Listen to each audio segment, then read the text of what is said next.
গরম শীত 12 মাসে এখন সব সবজি পাওয়া যায়, তারপরেও শীতের সবজি শীতেই ভালো লাগে। আসসালামু আলাইকুম, হ্যালো এভরিওয়ান। এখানে আমি কুচি কুচি কিছু লাউ ডুগা লাউ পাতা, পাতাগুলো আলাদা করে নিচ্ছি। তো এখানে আমি দেখতে পাচ্ছ কয়েক পিস নলা মাছ রুই মাছ নিয়ে নিয়েছি। আমি ডাটা আলুগুলো আলাদা করে নিয়েছি, শাকটা আলাদা করে রাখছি। তো এখানে পেঁয়াজ দিয়ে হলুদ মরিচ আদা রসুন লবণ এগুলো দিয়ে দিলাম, সঙ্গে আমি পেঁয়াজ বাটাও দিছি। আপনি একটু কষানোর পরে কাঁচামরিচও দিয়ে দিলাম। কাঁচামরিচটা এই দেওয়ার পরে একটু কষানোর পরে মাছগুলো দিয়ে দিলাম। তোমরা কে কে এটা খেয়েছো আমাকে জানাবে।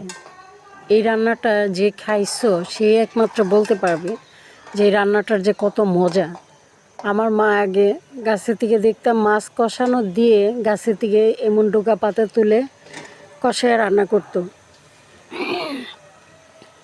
ওটার যে একটা স্বাদ, এই স্বাদ তো আর এখন পাই না, সেই মজা এখন আর নেই। তারপরও মার মতো তার রান্না করতে পারি না, তারপরও সেই মায়ের রান্নাগুলাই কিন্তু নতুন করে রান্না করি।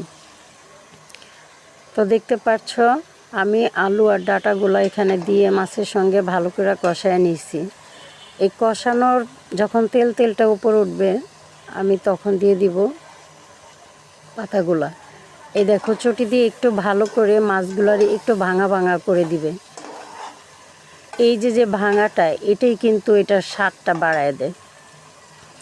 তো এগুলো যেহেতু একটু কষানো হয়ে গেছে, এই যে পাতাগুলো আমি পরে দিয়ে দিলাম একটু সবুজ ভাবটা থাকার জন্য। অসাধারণ হয়েছিল, অসাধারণ। একবার খেয়ে দেখো। আপুর ভিডিওগুলো ভালো লাগলে একটু লাইক কমেন্ট শেয়ার করে দিও।